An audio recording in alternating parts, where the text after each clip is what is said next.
Psicólogo, quais são as nossas ações práticas diante de pacientes que estão no processo de vitimização ou até um ganho secundário sobre o processo do adoecimento ou do sofrimento? Sobre essa questão aqui do vitimismo, que é o nosso tema de hoje, né? Vitimismo, sobre questões relacionadas a ganhos secundários do paciente, o paciente não evolui, o paciente não engaja no processo. Como é que a gente pode entender o processo psíquico desse paciente, né?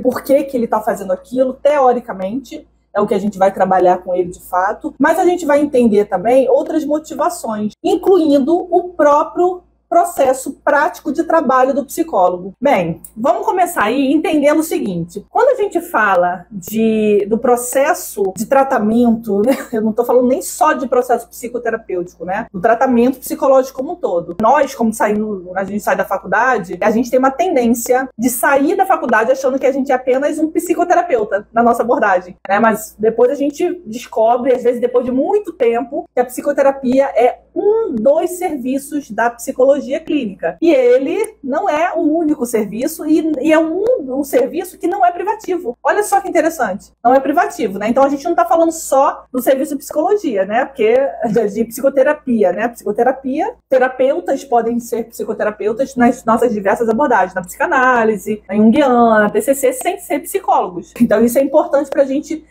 sempre ter em mente. Eu sempre falo, eu sempre repito isso aqui, gente, porque tem gente sempre nova chegando aqui, e é importante que a gente, né, como família aqui, né, como grupo de psicólogos, a gente esteja alinhados em alguns conhecimentos da nossa área. E isso vai fazer sentido para vocês nesse tema de hoje. O tema sobre vitimismo dos nossos pacientes. Como é que faz para a gente lidar com isso? Gente, o vitimismo, ele é um processo muito natural de todos nós, né? Todos nós podemos passar em algum momento por um processo, né, de vitimização. A gente pode ter um ganho secundário num problema, num adoecimento. Eu acho que se todo mundo for parar para pensar, ou quem já fez, né, ou está fazendo processo terapêutico, está fazendo análise, nós precisamos estar nesse processo, né, de autoconhecimento, de entender mesmo o nosso processo, para a gente não misturar o nosso processo com o processo do nosso paciente, né? Então é claro que esse processo é um processo natural. Então, quando o nosso paciente chega no consultório com um processo de vitimização,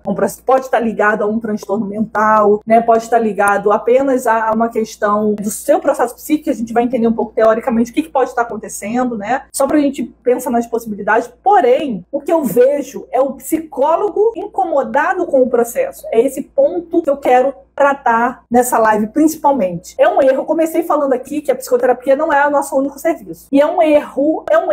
Gente, o Conselho Federal de Psicologia, ele fala muito sobre isso nos seus congressos. Vocês podem assistir, gente. Hoje em online tem tudo disponível. Fala muito sobre essa questão da psicoterapia como um dos serviços, né? E o quanto o psicólogo entra no processo de psicoterapia muito desorganizado. Porque ele não conhece o seu trabalho como um todo. A gente, como profissional da área da saúde, a gente é um psicólogo, a gente tem diversas intervenções. Quando a gente recebe um paciente no consultório, por exemplo, a gente está falando ali de escuta, de acolhimento, de avaliação. Uma pessoa que está ali em sofrimento, né, está numa crise ou está em sofrimento constante, né, um sofrimento ali agudo, doendo, ela procura a gente. Aí o psicólogo pensa assim: eu sou um psicoterapeuta, tá, entramos no processo de psicoterapia. Ele aceitou, tá aqui, pagou, tô aqui, tô no processo de psicoterapia. A gente está longe de estar no processo de psicoterapia ali.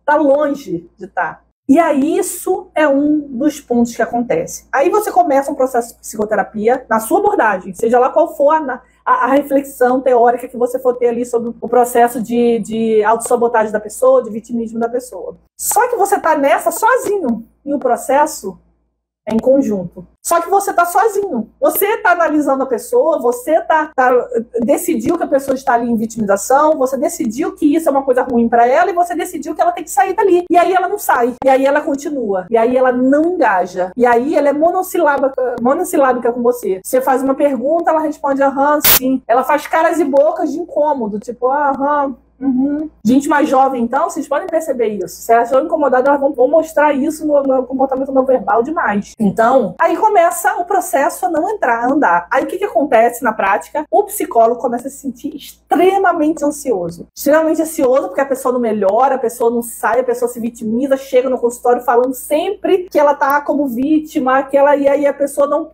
A pessoa pensa, nossa, mas isso era a responsabilidade dela, por que ela não enxergou isso e não enxerga nunca? Aí eu questiono, mas o meu paciente não sai disso, não sai disso. Gente, se isso está acontecendo com algum de vocês aqui, é porque vocês iniciaram um processo sozinho, solitário. Só você e o seu paciente não foi junto. Seu paciente ficou para trás e você tá ali, o paciente está parado e você tá empurrando ele. E o processo não funciona assim. Agora, como é que eu tô entrando em contato com esse conhecimento? Caraca, realmente está acontecendo comigo. Isso está acontecendo comigo, o paciente não tá saindo do lugar, eu tô ficando incomodada porque ele não sai do lugar, mas eu tô atribuindo tudo a ele. Agora, a Rosileia falou que eu tenho como analisar se isso pode ser uma responsabilidade minha como profissional. Opa, tem que analisar ali. Primeiro ponto. Se eu tô ansioso com a demora dele, de duas, uma é certo. Se eu tô ansiosa com o processo de desenvolvimento do outro, eu preciso me desenvolver nisso. Eu preciso desenvolver empatia, desenvolver paciência mesmo. E eu preciso, para gerar isso, um dos pontos que eu recomendo para vocês, para gerar essa paciência, essa empatia, é entender a sua prática.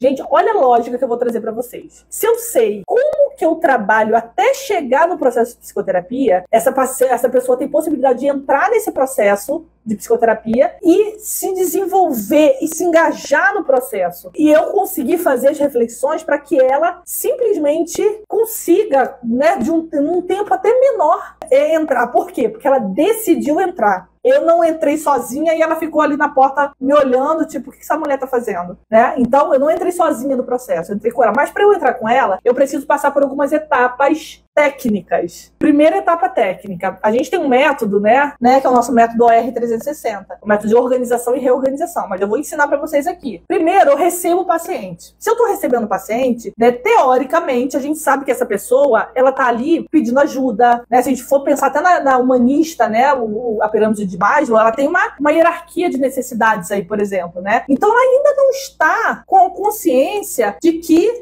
eu quero mudar. Ela chega ali, eu quero parar de sofrer, eu tô sofrendo, eu sou vítima nesse momento, né? Até ela chegar no processo dela começar a falar assim, eu tenho como mudar isso? Eu tenho como entender isso, pelo menos? Aí tem o nosso trabalho técnico. Então, as primeiras intervenções que a gente faz nesse processo de escuta e acolhimento, né, são técnicos, né? Então, até a nossa dialética é diferente do processo de psicoterapia. Eles não estão no processo de desenvolvimento ali. O processo de psicoterapia é um processo de autodescoberta, de desenvolvimento. Eles não estão nesse processo ainda. Eles estão no processo de serem acolhidos, de serem entendidos. Essas técnicas me possibilitam fazer uma avaliação psicológica. Essa avaliação vai incluir avaliação diagnóstico psicológico, diagnóstico de transtorno mental que pode estar ali, avaliação de risco de suicídio que pode estar ali ou não. Então a gente vai avaliar todo o contexto biopsicossocial para encaminhamento, para que a gente possa minimamente pegar as demandas psicológicas, para que a gente possa organizar no próxima etapa.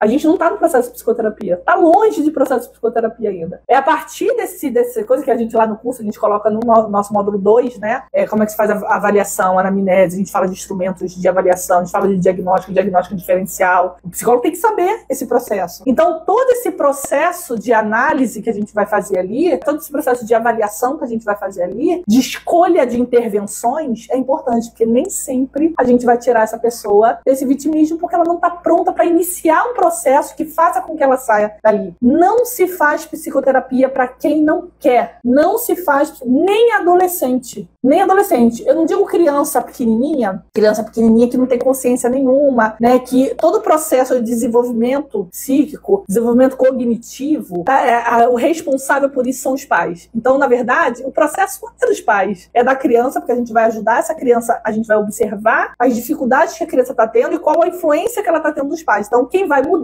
nesse processo são os pais. Então, escolha de mudança num processo infantil é dos pais. Então, o vitimismo está nos pais, o ganho secundário está nos pais, não está na criança ainda. A criança está no processo de ela é uma vítima, de fato, né? Então, ela não tem que sair do papel de vítima, né? Ela tem que ser cuidada, porque ali ela é realmente a vítima, né? Então, para ela se desenvolver e quando ela for um adulto não vítima, os pais é que tem que sair da posição de vitimização. Então, entende que é um processo que a gente vai ter que avaliar antes de entrar no processo de psicoterapia? Então, gente, só pra gente recapitular o que a gente viu aqui, a gente falou sobre vitimismo nos nossos pacientes e as motivações, né? A gente falou sobre questões relacionadas só a eles e a gente falou também das questões que têm relação com a gente. Como é que a gente está lidando, se a gente está ajudando ou atrapalhando o processo dessa pessoa. Então, se a gente não, né, tem algumas questões que a gente não faz e a gente não ajuda o paciente nem a entrar no processo de psicoterapia. A gente está ali sozinha e ele ali olhando pra gente e não está no processo de psicoterapia. Só está dentro do consultório, né? Só está ali na nossa tela, quando é, né, psicoterapia online, mas não está dentro do processo. Você está sozinho. Então, você está sozinho dentro do processo, a culpa não é do paciente, é nossa. E a gente tem que levar essa lapada e falar, opa, o que eu não estou fazendo? Né? Aí é uma questão nossa, que é duro, gente. A gente o tempo todo, a gente achar que a gente está fazendo certo. Eu passei por isso, gente. Eu o tempo todo achava que eu estava fazendo certo, eu achava que eu não sabia fazer direito. Mas depois eu comecei a falar, não, eu só não conhecia qual era o meu processo. Quando eu conheci o processo, gente, aí a gente tá aí, né? Com um programa de apoio ao psicólogo, Depressão 360, há anos aí no mercado, né? Então muda tudo, né? E daqui a pouco a gente vai estar abrindo, gente, nosso workshop. Fiquem ligados que em março a gente vai ter nosso workshop, tá? Nosso workshop que a gente vai apresentar, claro, o nosso curso principal, mas a gente vai dar ali o workshop, é como se fosse o curso express. Todos esses módulos que eu falei lá do nosso curso principal, que a gente ensina a organizar, a gente mostra na prática. E então a pessoa tem casos que ela pode analisar, a gente ensina algumas questões que ela vai ter que usar na prática. O workshop, gente, é muito legal. Mas, gente, olha, eu vou ficando por aqui, espero que vocês tenham gostado dessa reflexão. Adorei o bate-papo, rever algumas pessoas. Então, ó, tchau, tchau, gente.